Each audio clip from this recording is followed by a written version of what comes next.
Okay, so this is my physics. I'm using the law of conservation of energy, which the equation is potential energy plus kinetic energy plus elastic energy equals potential energy plus kinetic energy plus elastic energy, but of state 1 and state 2.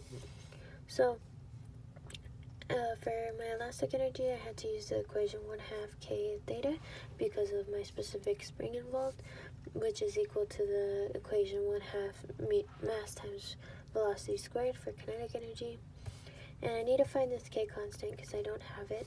So in order to find that, I need to use the equation torque equals negative k times theta. In order to find torque, I found this equation for clock springs in particular.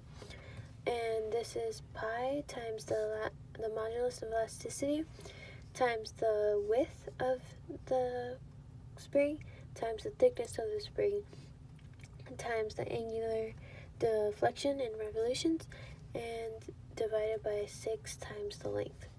So I found the modulus of elasticity for PLA, and this is in PSI though, although I wanted it in megapascals, so I needed to use the ratio 1 megapascal over 145.03773 psi, which thus gives me 3,516.32622 megapascals.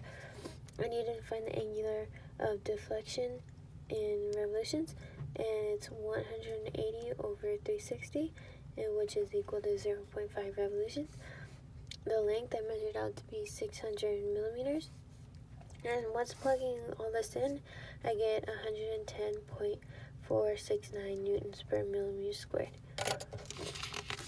And right here, we come back to this equation, and the rotation is 180, which in radians equals to pi. So the k constant is equal to torque over the angle, which is negative 110.469 over pi, which is equal to negative 35.1633.